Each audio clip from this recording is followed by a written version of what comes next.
The alternative learning system of DepEd Lanao del Norte is proud to present the learning sessions for the least, the lost, and the last in the province. The program is a viable alternative to the existing formal educational instruction, encompassing both the non-formal and informal sources of knowledge and skills. Dali na mo! Kay sa ALS, kaugmaon mo, sigurado!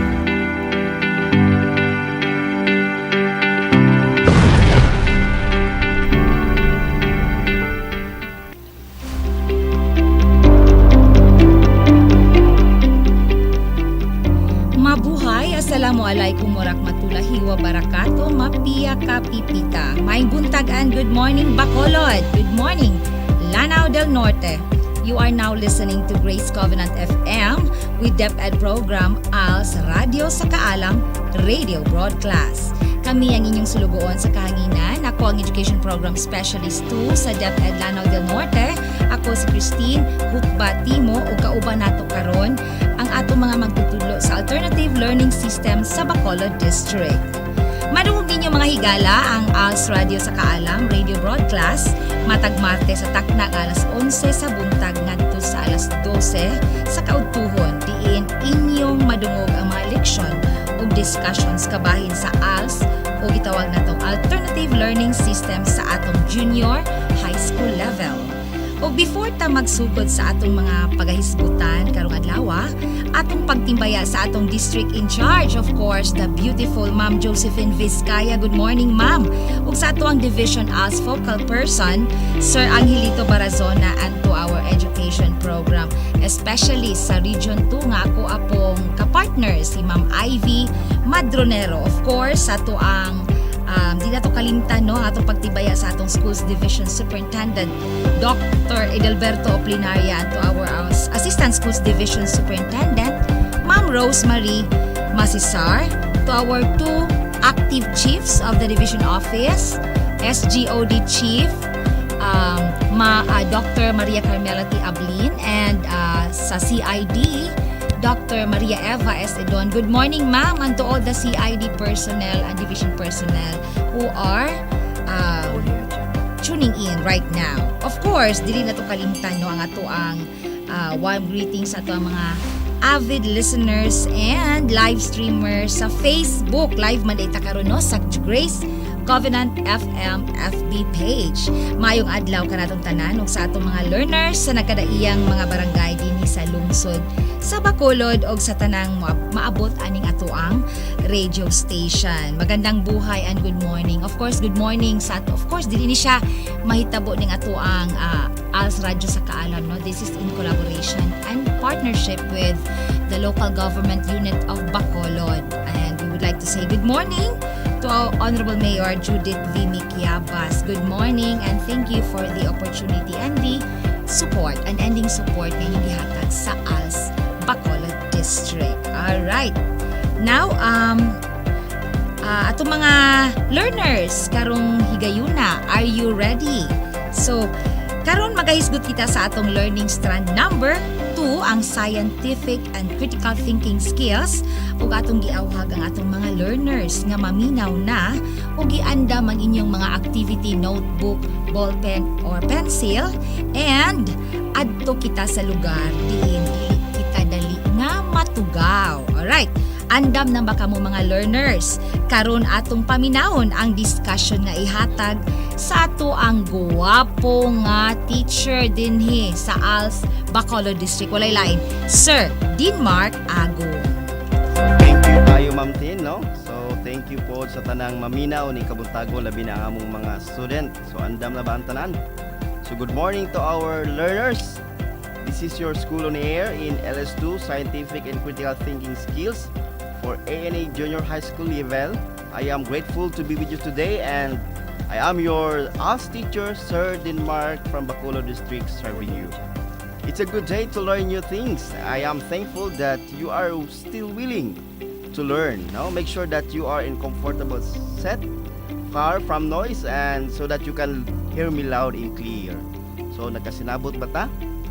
Now, so at this point, get your activity sheet for learning strand 2. last number 33. So proceed na ta karon sa atong last number 33.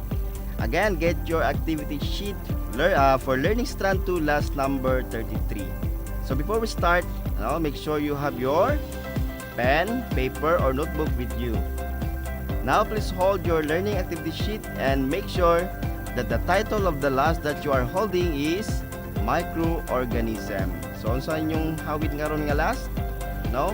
Ang atong pagatunan is about microorganism. So now, let's start. So andam na bang tanan? So what is microorganism?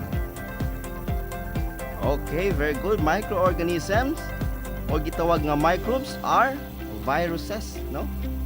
Bacteria and fungi. So yung padri, they are also too small to be seen with the naked eye. So lisod siya tan-awon or pangitaon sa pagitan sa atong mga mata, but can be seen with a microscope. Unsa daw makakitaan niya? Ang atong microscope lamang, no? They are single celled nga gitawag natong organisms. So microorganisms are living organisms which could not be seen by naked eyes, no? Balik ko nako, dili siya basta-basta makita gyud sa atong mata kung atong titigan, no?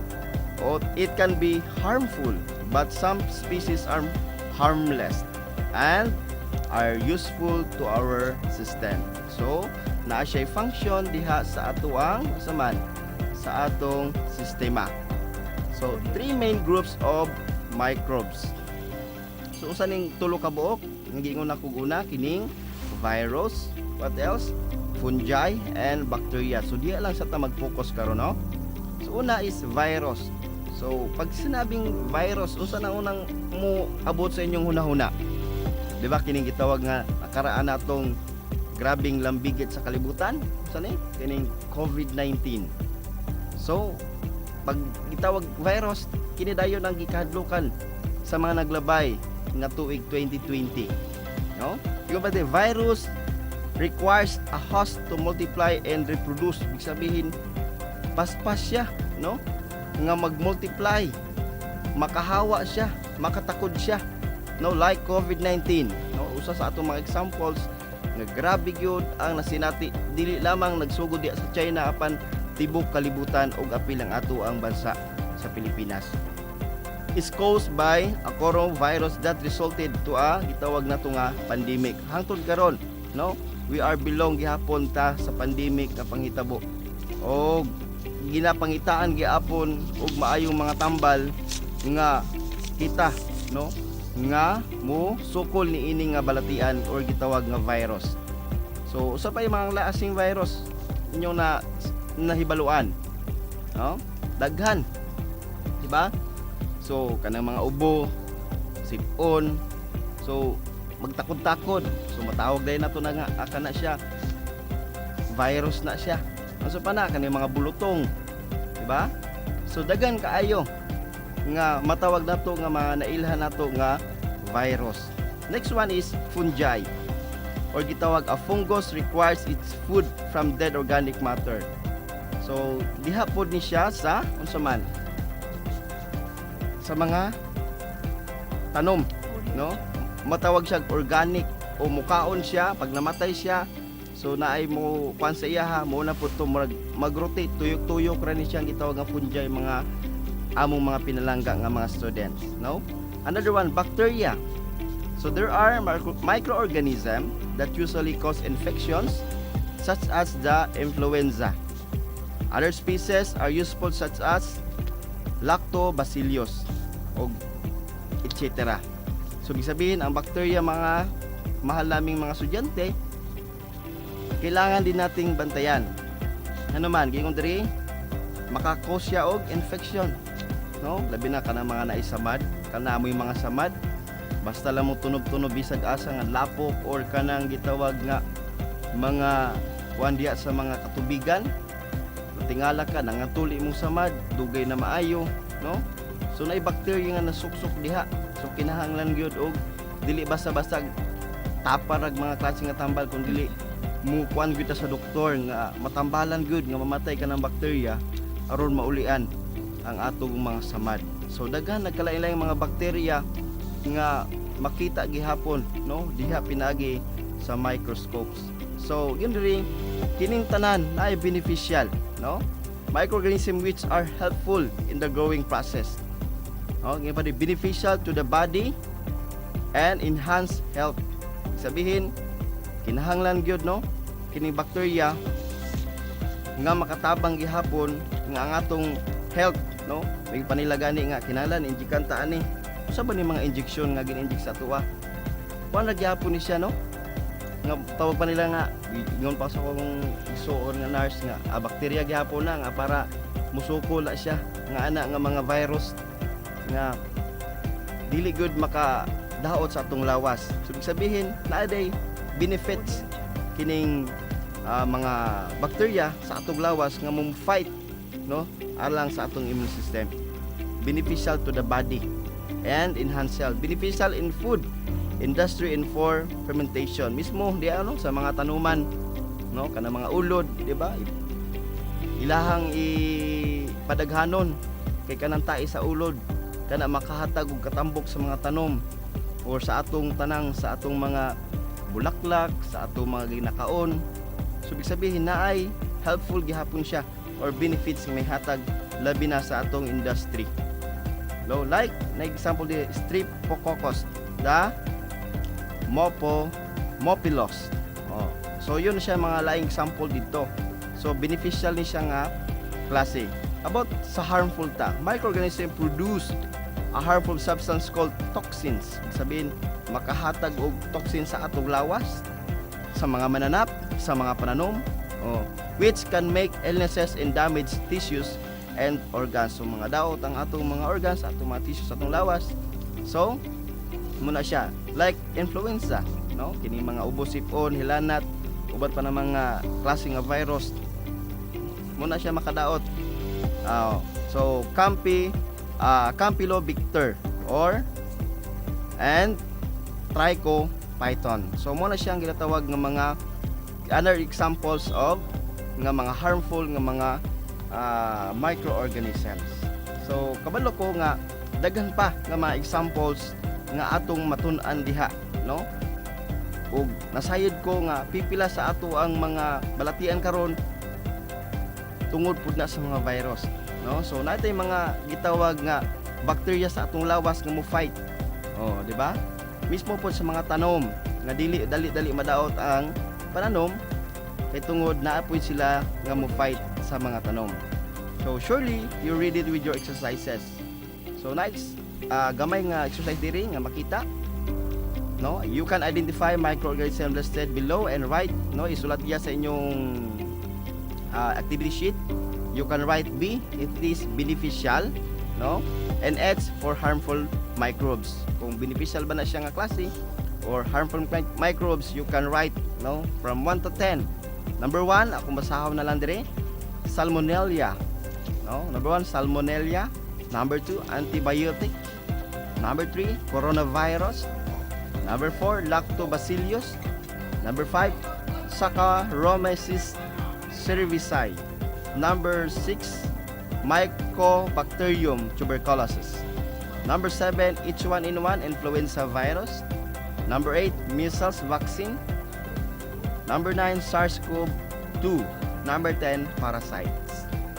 Okay, good job, you're done with your exercises today. You'll get to know your score in our next episode, so don't miss more learning adventures next time. So likewise, don't stop challenging yourself. There are more activities waiting for you. All right, my congratulations for individual, no, you've done today. Again, this has been Sir Mark Agom, your radio teaching you, or teacher leaving you the words. All is well when you study well. Stay tuned. Ato nang pagasundan, paminaw ang atong sa ka-teacher, si Ma'am Amor. Okay, good morning. So, all right, Sir Dan. So, good morning, everyone. Let's start the day with this quote. Never stop learning because life never stops teaching. Another day ahead for a new learning. I am very excited to explore and learn with fun. This is Teacher Leah Moore, your teacher on air. So, today, join me on this fun journey of learning in learning strand to scientific and critical thinking skills or last number 34 or learning activity sheets 34. Let's dig into our lesson. Today, we will be tackle vertebrates and invertebrates.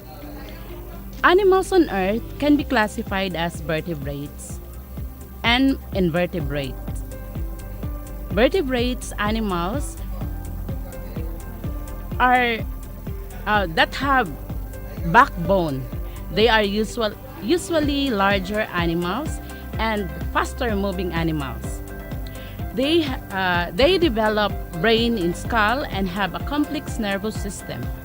Example for these are the amphibians, so like frog, mammals like Homo sapiens or human, and lion.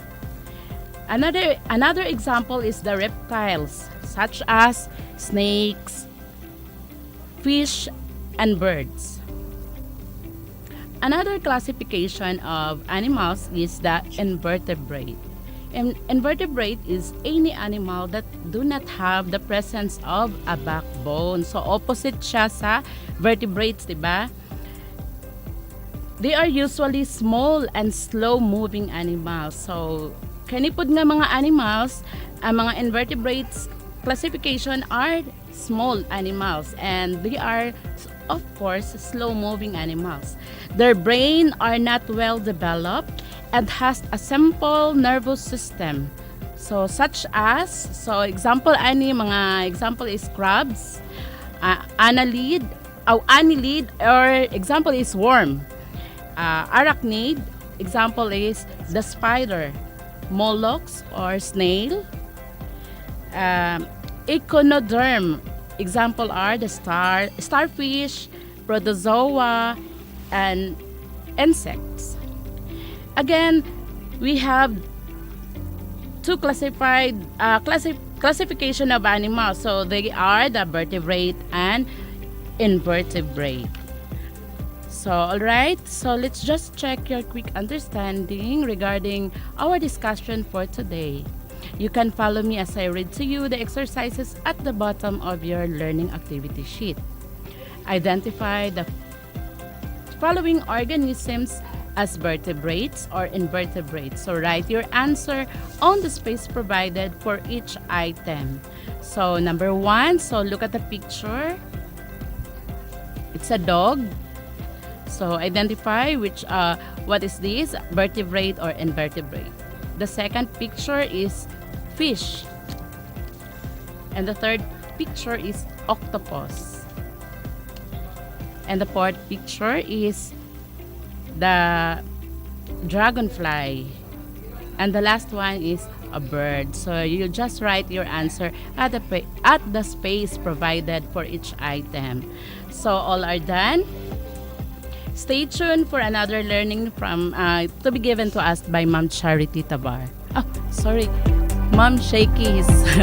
Sorry. Yes, it's okay, Mama Moore. Good morning, Als learners. Are we all set for another learning session? Again, this is Teacher Shikis, your teacher on air. So today we are going to have another discussion. Again, do not forget to prepare your paper, pen or pencil, as well as your learning activity sheet 38 in learning strength through scientific and critical thinking skills in junior high school level. So today we are going to know all about evolution. So kaganina gidiscuss ato ang mga teachers ang invertebrate and vertebrate and ang sardine, ang fungi, virus, and the other one. Now we will have another discussion which is all about evolution. So let us first know what is evolution. I know nakadungog na mo ani nga mga words, no? So ato ang i-discuss ug bali ato i-refresh ato ang mga kaalam kabahin aning evolution.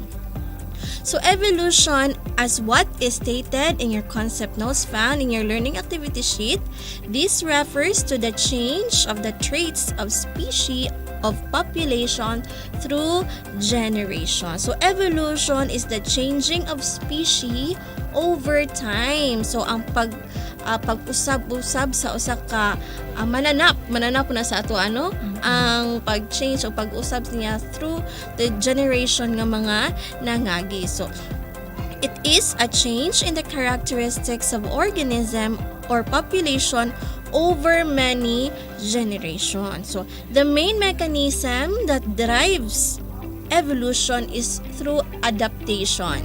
So katong adaptation nga adaptation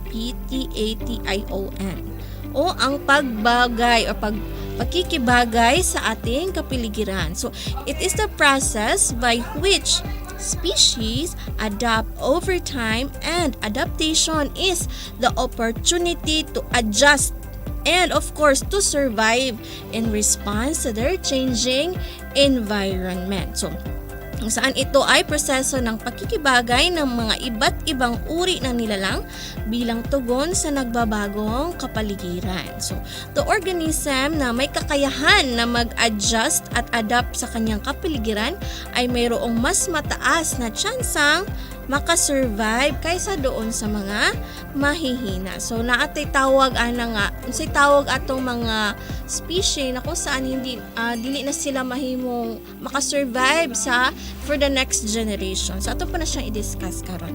So in evolution, natural selection is the process in nature by which organism better adapt to their environment to survive and of course to reproduce para mapanagahan na nila ang ilahang population. So, ang mga nilalang na nakapag-adapt na sa kanilang kapaligiran ay nakakasurvive at nakapagpaparami pa kaysa sa mga hindi masyado naka-adapt sa kanilang kapaligiran. So, they tend to reproduce more. So, mas managahan ang lahi sa ilahang species or variety sa ilahang klase nga animals or pwede po na siya sa tao.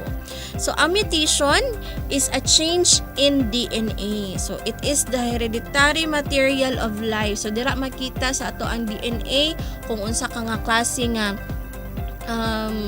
imuhang lahi, kung na ba kay nagdahom ka nga Pinoy ka or Filipino ra jud ka by blood, but through DNA makita pa jud tuon sa nga mga traits ang naa sa imuhang DNA. So an organism's DNA, it is the molecule inside the cell that contains the genetic information responsible for the development and function of an organism. So DNA molecules allow this information to be passed on from one generation to the next. So bisan pa tuod og 2023 na karon through your DNA makita gyud didto unsa nga mga kaliwat or characteristic ang naa sa usa ka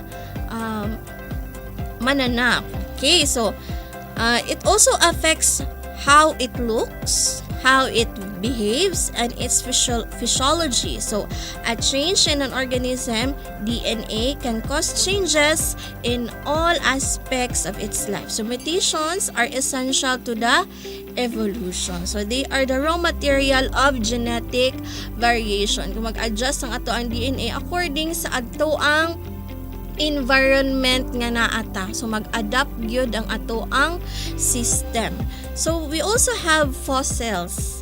So ang fossils are the preserved remains of plants and animals whose bodies were buried in sediments such as sand and mud under ancient seas, lakes, and rivers. Fossils are also include any preserved trace of life that is typically more than 10,000 years old, and this can be a reliable data that could provide a strong evidence of change. Kaya kung sa unang panahon lahig nawong ang ilang crocodile, lahi pug nawong karon.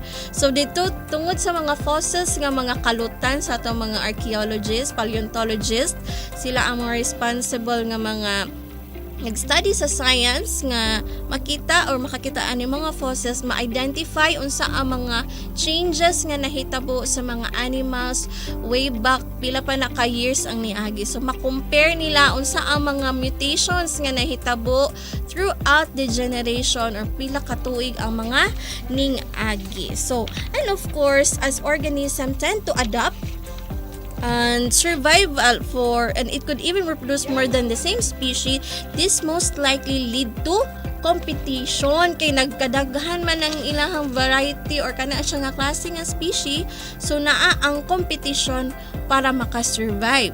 So again, ang mga nangyayari sa mga organism na hindi masyado naka-adapt sa changing environment, yun yung sinasabi ko na they will become extinct o maaaring mawala sa pagdaan ng mga henerasyon. So kaya dito sa ating bansa, sa Philippines, ay lubos na pinangangalagaan ang mga organism or animals nga mga hayop na paubos na at kaunti na lamang ang kanilang population. So halimbawa dito ay ang Cebu warty pig, ato ang Cebu tamaraw at Luzon giant tortoise. So ito yung mga animals nga extinct na, so ginaampingan na gini sila sa ato ang gobyerno nga kung mahimo madungagan ang ilahang population. Ayan, and that is our discussion about evolution. We talk about animals nga mahimong extinct tungod kay dili makasurvive, the competition nga ilahang atuang magian for us also to survive, and the natural selection and the mutation. So now let us go to our exercises found below your learning activity sheet. So it is said, use the picture illustrated, of course found in your learning activity sheet above in your concept notes to answer the following questions below. So on your items na ay space provided, so you are going to write the letter of your choice. So karon atong basahon ang atong ang questions ug ang ilahang mga choices nga gihatag. Number 1. Which is not included in the concept of natural selection? Number 1. Which is not included in the concept of natural selection? A. Competition among species. B. Genetic variation of population. C. Transmission of acquired traits. Or D. Reproduction and survival of the fittest. Number 2. Changes that could contribute to the survival of organism in a changing environment. It is the changes that could contribute to the survival of organism in the changing environment. A. Mutation. B. Natural selection. C. Reproduction. And letter D. Adaptation. Number 3. The most reliable data that could provide the strongest evidence for change is. The most reliable data that could provide the strongest evidence for change is A. Fossils. B. Homologous structure. C. Embryological change. Or letter D. Physical structure of organisms. Number 4. Overproduction of organisms of the same species would most likely lead to. Again, overproduction of organism of the same species would most likely lead to A. Competition. B. Continuous reproduction. Letter C. Genetic variation. Or letter D. Transmission of acquired traits from the parents. Number 5. The last but not the least. The organism whose traits are not adaptable to a changing environment will become. Again, the organism whose traits are not adaptable to a changing environment will become A. Extinct, B. Endangered, C. Prone to competition, or letter D. Continue to pass on traits over generation.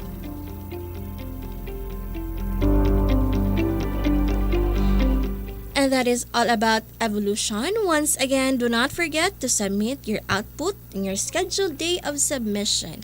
Now, let us have another discussion to be given to us by Ma'am Charity Tabar.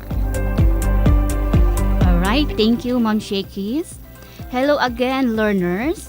Welcome to our Radyo sa Kaalam radio broadcast. I am happy to be with you through radio. I am Teacher Charity, your teacher on air. Bago tayo magsimula sa ating mga gawain para sa araw na ito, mangyari lang na ihanda ang inyong learning activity sheet number 39.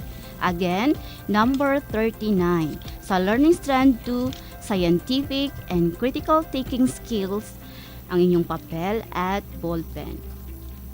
Siguruhin kayo ay nasa tahimik at komportableng lugar kung saan malinaw at maayos na naririnig ang ating broadcast.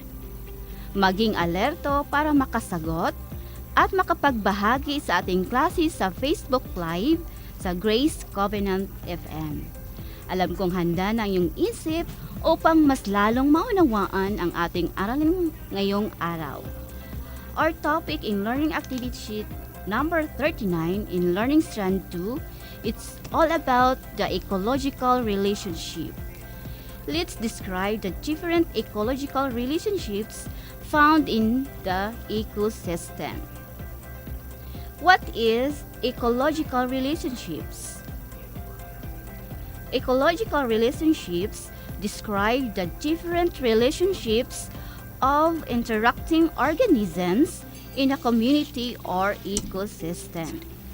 Interactions and relationships exist in the ecosystem in search of food, shelter, and protection in a community.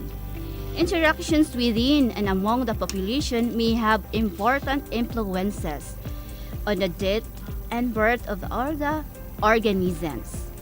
These relationships include predation, parasitism, commensalism, and mutualism. Lahat ng organism sa ecosystem, kasama na tayo na mga tao, mga hayop, halaman, bakterya at fungi, ay iba-iba ang relationship sa isa't isa. And when we talk about ecological relationship, ay isang importanteng aspect na dapat nating tingnan ay ang mga epekto ng mga ito. Ang mga epekto na ito ay pwedeng positive, negative, or neutral. Unahin natin ang predation. Ano sa tingin nyo ang epekto nito? Predation, a form of symbiotic relationship between two organisms of unlike species in which one of them acts as predator that captures and feeds on the other organisms that serves as prey. So, one organism eats another organism. Ito ay isang relasyon kung saan ang isang organism ay kinakain ng ibang organism. Predator ang tawag sa kumakain at prey naman sa kinakain, pananggikaon. For example, when a snake eats a frog for food, klaro talaga na positive ang epekto sa predator, which is the case ang snake or ahas. Negative naman ang sa prey, which is the case the frog. It because siya man ang gikaon. And also hindi lang nangyayari sa mga animals, kundi pati na rin sa mga plants. Ito ay tinatawag na herbivory, kung saan ibang animals ay kumakain ng mga plants para mabuhay. Next is parasitism. Relationship between two species of plants or animals in which one benefits at the expense of the other. sometimes without killing the host organism. So one organism benefits while the other is harmed. Their interaction is positive and negative since one's species benefit and the other is harmed. Parasite organism that benefits while the host organism that is harmed. So the relationship is positive and negative also. Ang isang organism na tinatawag na parasite ay ang nakikinabang. Ang isa naman ay hindi. For example, ang ticks or garapata, sagara na siya makita na sa mga iro. Ay isa lang tinatawag na parasite dahil nakikinabang sila sa kanilang kinakagat habang isa naman ay hindi nakikinabang. In fact, negatively naapektuhan. Another example, mosquito sucking blood from human. So mosquito, naka-benefit siya, kay nabusog siya, while the human, so na-harm siya, it can cause magka-dengue pata. Next is commensalism. It's a type of symbiotic relationship between two organisms in which one benefits without affecting the other one in any way. So only one organism benefits, but the other is not affected. The interaction of two species in commensalism as positive and neutral, since one species benefits and the other is not affected. Ang commensalism, ang relasyon kung saan iisang organism lang ang nakikinabang at ang isang organism ay hindi naaapektuhan, so positive and neutral. Example, the frog hides in the plant.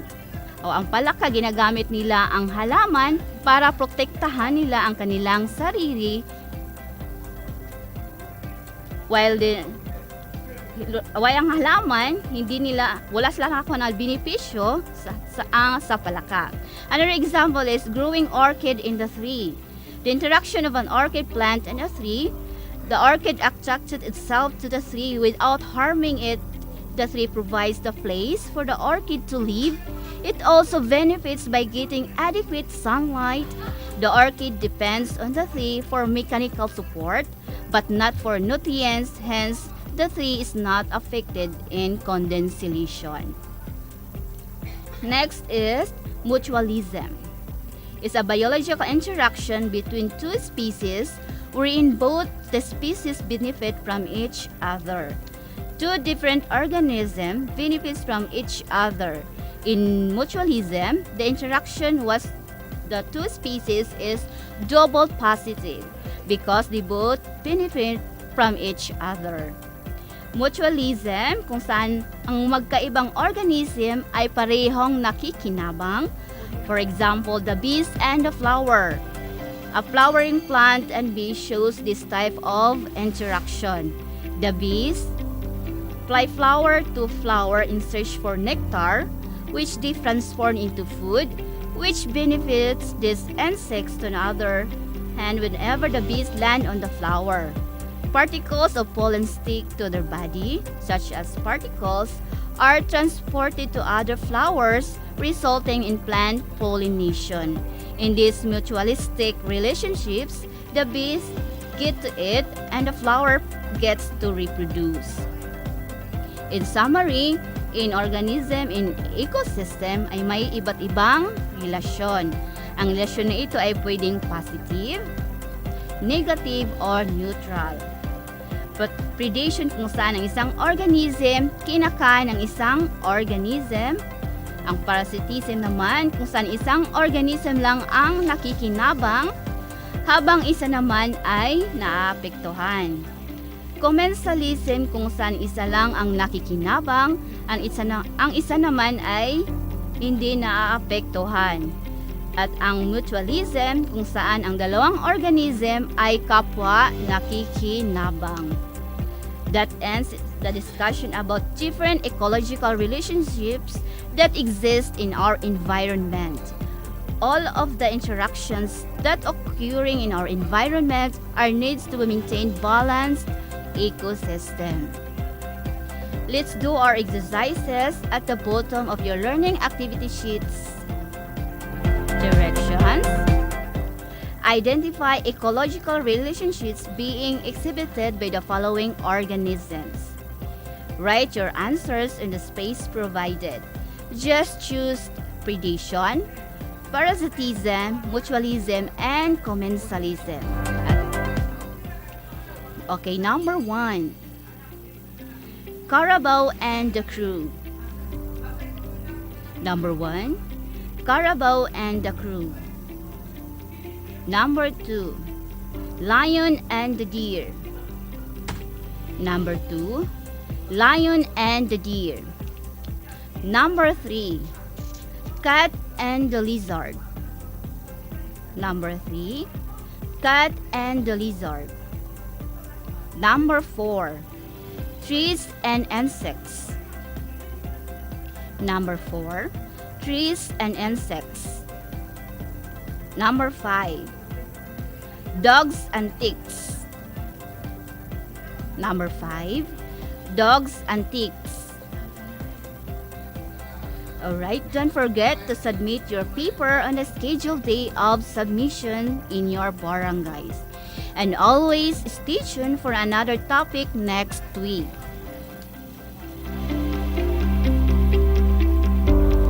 Og sa makosa pa kami nang hinaot nga daghan ang inyong nakatunan ug nanungagan ang inyong kaalam sa atong mga nahatag nga learning session karong adlaw.